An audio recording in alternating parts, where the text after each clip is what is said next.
नमस्ते, मैं डॉक्टर मुखोपाध्याय, एक advanced shoulder surgeon and sports injury specialist with सक्षम ऑर्थोपेडिक्स इन गुड़गांव।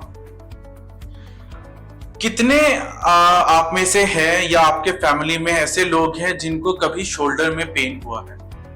डेफिनेटली कोई ना कोई आपकी या तो इमीडिएट फैमिली में या नेबरहुड में ऐसा होता है जिसको शोल्डर पेन हुआ है, and invariably most of these patients have been labeled as frozen shoulder. Let me make it very clear, not every shoulder pain is frozen shoulder. Blindly सब shoulder pain को frozen shoulder label कर देने से ना ही उसका treatment neglect होता है, बल्कि उसका wear out and secondary changes भी बढ़ता है। अगर आप एक पोस्ट 60 फीमेल है, पोस्ट मीनोपॉजल है, डायबिटीज है और आपको शोल्डर पेन रहता है, specially after a obvious jerk, trivial या मेजर, या कोई इंजरी जो आपको शोल्डर में हुआ है, माइनर झटका लगा है, कोई सामान उठाते टाइम जर्क लगा है, तो हो सकता है आपके रोटेटर कफ में इंजरी हो। Don't neglect this by labeling it as a frozen shoulder. Rotator cuff होता क्या है? हमारा जो शोल्डर है that is a complex of 14 muscles, 14 muscles होते हैं, जिसमें से 4 ऐसे इंपॉर्टेंट मसल्स हैं जो आपके शोल्डर के बोन्स को आपस में एक साथ जोड़े रखता है, which are the dynamic stabilizers of your shoulder. इसमें जो सबसे बड़ा मसल है वो आगे की तरफ होता है, इसको सबस्कैपुलरिस बोलते हैं। ये हाथ के इंटरनल रोटेशन में काम आता है। ऊपर से आता है सुप्रास्पाइनेटस मसल, ये प्राइमरली आपके हाथ को उठाने के काम आता है। और पीछे की तरफ होते हैं 2 और मसल जिनको इंफ्रास्पाइनेटस और टीरीज माइनर बोलते हैं, ये एक्सटर्नल रोटेशन के काम आता है। ना ही ये एक डायनामिक स्टेबलाइजर है by what we call as the concavity compaction principal.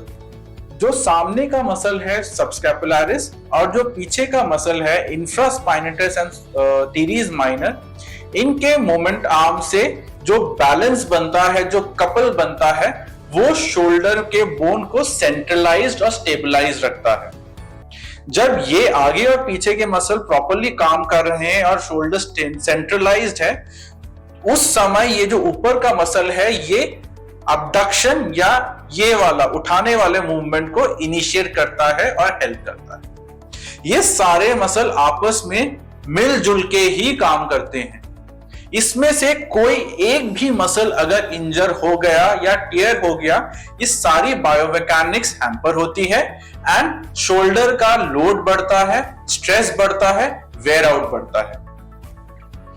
जब ऊपर वाला मसल सुप्रास्पाइनेटस टियर होता है, जो सबसे कॉमनली देखा जाता है रोटेटर कफ इंजरीज में, इसके टियर से pain, inability to lift the arm और ओवर टाइम ग्रेजुअली ये जो आर्म का बोन है ये ऊपर की तरफ माइग्रेट करता है और ये वाला बोन एक्रोमियन के नीचे घिसने लगता है, जिससे कि रोटेटर कफ आर्थ्रोपैथी, आर्थराइटिस भी हो सकती है।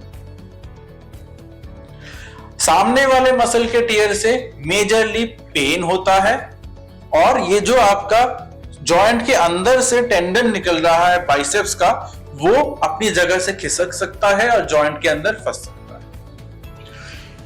जब भी आपको लगे कि आपका शोल्डर पेन बहुत समय से है, जिस कारण से आप एक्टिविटीज नहीं कर पा रहे हैं, जिस साइड की इंजरी है उस साइड करवट लेके नहीं लेट पा रहे हैं, भारी सामान नहीं उठा पा रहे हैं, बैक खुजलाने में, कंघी करने में, ब्रश करने में, शेव करने में आपको दिक्कत आ रही है, ब्लाइंडली इसको फ्रोजन शोल्डर मत एक्सेप्ट करिए। डॉक्टर को दिखाइए, थरली इवैल्यूएट कराइए। हो सकता है आपका रोटेटर कफ टियर हो, जो सही समय पे सही इलाज से 100% ठीक हो सकता है।